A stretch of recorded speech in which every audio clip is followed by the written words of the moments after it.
दोस्तों, स्वागत है आपका आज की बेहद बड़ी और महत्वपूर्ण खबरों में। जी हां, आपको बता दें, लॉकडाउन से जुड़ी हुई कुछ बेहद ही बड़ी और अहम खबरें निकल कर आ रही। 12 मई से रेलवे शुरू करेगा अपनी सेवाएं। इन जगहों के लिए 15 जोड़ी विशेष ट्रेनें चलाने की है योजना। दोस्तों, आपको बता दें, इसके अलावा श्रमिकों को वापस लाने के लिए अब तक 169 ट्रेनों की बुकिंग। जाने किन राज्य से आएगी कितनी ट्रेन। आपको बता दें, कोरोना वायरस की रोकथाम के लिए 17 मई तक पूरे देश में लॉकडाउन जारी है, लेकिन रेलवे ने 12 मई से ही ट्रेन चलाने का फैसला किया है। रेलवे चरणबद्ध तरीके से अपनी सेवाएं शुरू करने की योजना बना रहा है। आपको बता दें, कोरोना के कहर के बीच दूसरे राज्यों में काम करने वाले आवासी श्रमिकों का बिहार लौटने का सिलसिला जारी है। अब तक 169 ट्रेनों की बुकिंग बिहार आने के लिए हो चुकी है। इन ट्रेनों से 2.25 लाख लोग बिहार वापस आएंगे। इनमें से 9 मई तक 83 ट्रेन बिहार आ चुकी हैं और इन ट्रेनों से 1,02,000 अप्रवासी बिहार आ चुके हैं। आपको बता दें, अधिकारियों के अनुसार अभी कुछ और दिन ट्रेनों के आने का सिलसिला जारी रहेगा। सोमवार को 20 ट्रेनें बिहार आएंगी।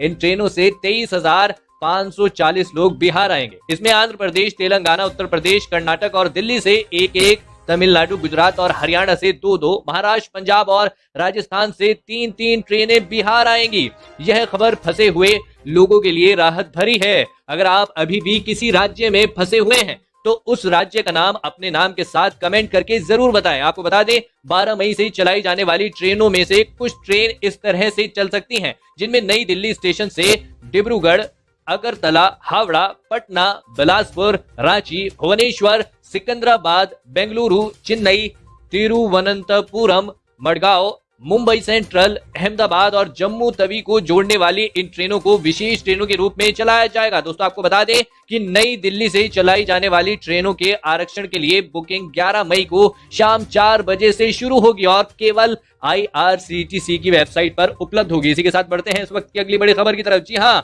इन 9.13 करोड़ लोगों को सरकार ने दिए 18,253 करोड़ रुपए। आप भी घर बैठे ऐसे करें रजिस्ट्रेशन। दोस्तों, आपको बता दें, देश भर में पहली बार लॉकडाउन लागू करने के बाद केंद्र सरकार ने प्रधानमंत्री कल्याण योजना के तहत कई बड़े ऐलान किए। इन्हीं में से एक प्रधानमंत्री किसान सम्मान योजना के तहत किसानों के खाते में पैसे ट्रांसफर करने की भी बात की गई थी। शनिवार को केंद्रीय वित्त मंत्री निर्मला सीतारमण ने जानकारी दी कि इस साल मार्च 2020 से लेकर अब तक 9.13 करोड़ किसानों को पीएम किसान योजना के तहत 18,253 करोड़ रुपए ट्रांसफर किए गए हैं। ऐसे में कई किसान ऐसे भी हैं जिन्होंने इस स्कीम के तहत अभी तक रजिस्ट्रेशन नहीं कराया है। केंद्र सरकार इस स्कीम के तहत रजिस्ट्रेशन कराने वाले किसानों को सालाना 6,000 रुपए डीबीटी के जरिए उनके खातों में भेजती है। यह रकम 2-2 हजार रुपए की 3 किस्त में ट्रांसफर किए जाते हैं। आप इस योजना का लाभ लेना चाहते हैं तो इस योजना की आधिकारिक वेबसाइट पर जाकर अपना रजिस्ट्रेशन कर सकते हैं। जी हाँ, इसके अलावा आप हमें कमेंट करके जरूर बताएं कि आपको इस योजना में बैंक में पैसा मिला है या नहीं। कमेंट में जरूर बताइएगा। इसी के साथ बढ़ते हैं इस वक्त की अगली बड़ी खबर की तरफ। जी हाँ, यूपी, बिहार सहित 15 राज्यों के लोग उठा सकेंगे राशन कार्ड पोर्टेबिलिटी का लाभ। जानिए किन लोगों को मिलेगा लाभ। दोस्तों, आपको बता दें, 15 से 25 मई तक प्रधानमंत्री गरीब कल्याण अन्न योजना के अंतर्गत निःशुल्क वितरण किया जाएगा, जिसमें सभी कार्ड धारकों को उनके राशन कार्ड में दर्ज सदस्यों के आधार पर प्रति व्यक्ति 5 किलो चावल निःशुल्क दिया जाएगा। उन्होंने बताया कि कोरोना वायरस संक्रमण के कारण पैदा हुई विषम परिस्थितियों को ध्यान में रखकर अब तक करीब 5.21 लाख नए राशन कार्ड बनाए गए हैं, ताकि मजदूरों तथा अन्य जरूरतमंदों को राशन मिल सके। दोस्तों, आपको बता दें, एक राष्ट्र एक राशन कार्ड पहल के तहत राष्ट्रीय खाद्य सुरक्षा कानून के पात्र लाभार्थी एक ही राशन कार्ड का उपयोग करके देश में कहीं भी किसी भी उचित मूल्य की दुकान से अपने हिस्से का खाद्यान्न ले सकेंगे। प्रवक्ता ने बताया कि इस योजना का लाभ उठाते हुए प्रवासी मजदूरों को इस योजना का विशेष लाभ मिलेगा। अब तक 6.57 लाख अंतर जनपदीय और 49,627 अंतर जनपदीय लाभार्थियों ने राज्य स्तरीय पोर्टेबिलिटी का लाभ लिया है। आपके जिले में आपको राशन समय पर दिया जा रहा है या नहीं, कमेंट में अपनी राय जरूर दें। इसी के साथ बढ़ते हैं इस वक्त की अगली बड़ी खबर की तरफ। जी हाँ, राज्य सरकारों से रेल मंत्री की अपील, ट्रेन चलाने की इजाजत दें ताकि प्रवासी मजदूरों को घर भेजा जा सके। दोस्तों, आपको बता दें, लॉकडाउन के कारण देश के अलग अलग हिस्सों में प्रवासी मजदूर फंसे हुए हैं। सरकार ने कई श्रमिक स्पेशल ट्रेन चलाई हैं, जिनसे कि ये मजदूर सकुशल अपने घरों तक पहुंच सके। रेल मंत्री पीयूष गोयल ने राज्य सरकारों से अपील की है कि वे अपने यहाँ ट्रेन भेजने की इजाजत दें ताकि अलग अलग राज्यों में फंसे मजदूरों को उनके घर तक सुरक्षित पहुंचाया जा सके। दोस्तों, आपको बता दें, रेल मंत्री ने एक ट्वीट में लिखा, मैं सभी राज्य सरकारों से अपील करता हूं कि वे ट्रेन चलाने की अनुमति दें ताकि अन्य प्रदेशों में फंसे प्रवासी श्रमिकों को निकाला जा सके। फंसे प्रवासियों को निकालने की अनुमति मिलने से अगले 3-4 दिन में उनके घर पहुंचाया जा सके। जी हाँ, रेल मंत्री ने एक दूसरे ट्वीट में लिखा, प्रधानमंत्री के निर्देश पर पिछले 6 दिन से रेलवे ने 300 श्रमिक स्पेशल ट्रेन चलाने का काम शुरू कर दिया है। आप कमेंट करके बताएं सरकार को किस जगह की ट्रेन सेवा की शुरुआत करनी चाहिए। जगह का नाम कमेंट में जरूर लिखें। इसी के साथ बढ़ते हैं इस वक्त की अगली बड़ी खबर की तरफ। जी हाँ, पीएम 11 मई को राज्यों के मुख्यमंत्रियों के साथ करेंगे मीटिंग। 17 मई के बाद की रणनीति तय होगी। दोस्तों आपको बता दें कि प्रधानमंत्री नरेंद्र मोदी सोमवार यानी 11 मई को देश के सभी सीएम के साथ एक और मीटिंग करेंगे, जिसमें 17 मई के बाद की रणनीति पर चर्चा होगी। दोस्तों आपको बता दें 17 मई में लॉकडाउन के तीसरे चरण की मियाद समाप्त हो रही है। प्रधानमंत्री नरेंद्र मोदी की सीएम के साथ यह 5वीं वीडियो कॉन्फ्रेंसिंग मीटिंग होगी। सूत्रों के अनुसार सोमवार को होने वाली मीटिंग में सभी सीएम को बोलने का मौका दिया जाएगा। पीएम ने सभी सीएम से आग्रह किया है कि वे 17 मई के बाद वह अपने राज्य की जरूरतों के हिसाब से राय दें।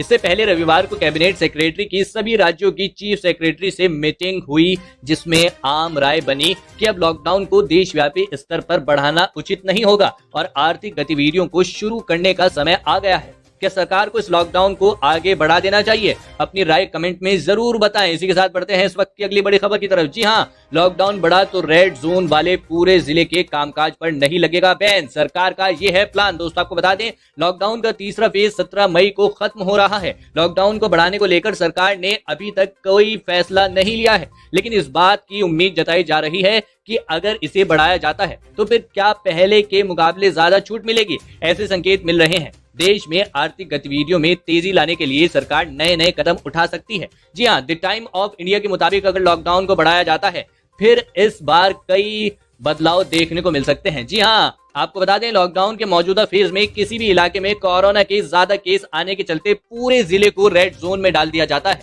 लेकिन इस बार ऐसी योजना बनाई जा रही है कि पूरे जिले को रेड जोन घोषित न कर सिर्फ इन इलाकों को इस दायरे में रखा जाए जहां कोरोना के मरीज हैं। कहा जा रहा है कि कोरोना के चलते पैदा हुए आर्थिक संकट को कम करने के लिए कंटेनमेंट जोन्स के बाहर आर्थिक गतिविधियों को मंजूरी दी जा सकती है। दोस्तों आपका जिला किस जोन में आता है आप हमें कमेंट करके जरूर बताएं। इसी के साथ बढ़ते हैं इस वक्त की अगली बड़ी खबर की तरफ। जी हाँ, योगी सरकार देगी 90 लाख लोगों को रोजगार। इसके अलावा 54,000 बेड तैयार करने वाला पहला राज्य बना यूपी। दोस्तों आपको बता दें कि कोरोना वायरस के खिलाफ योगी सरकार ने बड़ा वार किया है। जी हाँ, कोविड-19 अस्पताल में सबसे ज्यादा 54,000 बेड तैयार करने वाला यूपी पहला राज्य बन गया है। वहीं प्रदेश के हर जिले में वेंटिलेटर की बेहतर सुविधा मुहैया कराने में भी यूपी इकलौता पहला राज्य बनने का गौरव प्राप्त है। जी हाँ, बता दें कि सीएम योगी आदित्यनाथ प्रतिदिन टीम 11 के अधिकारियों के साथ समीक्षा बैठक कर रहे हैं। जी हाँ, इस दौरान 90 लाख लोगों को रोजगार देने का प्लान तैयार किया गया है। सीएम योगी आदित्यनाथ ने कहा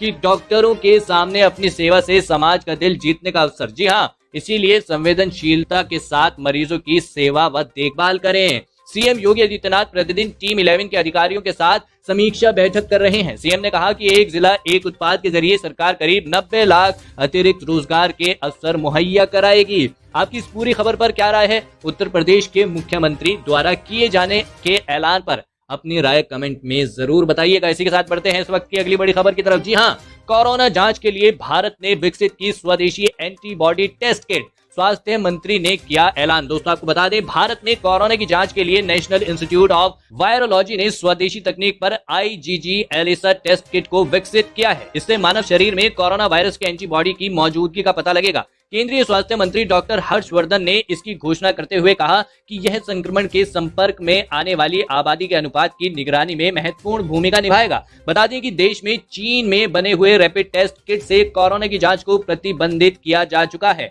कई राज्यों में चीनी टेस्ट किट से हुई जांच में त्रुटि पाई गई थी, जिसके बाद ICMR ने इससे राज्यों को जांच न करने की सलाह दी थी। दोस्तों आपको क्या लगता है कोरोना का वैक्सीन सबसे पहले कौन सा देश बनाएगा? कमेंट में अपनी राय जरूर दीजिएगा। तो दोस्तों ये थी आज की कुछ बेहद ही महत्वपूर्ण और ताजा खबरें। उम्मीद करते हैं इससे आपको काफी कुछ महत्वपूर्ण जानकारी मिली हो।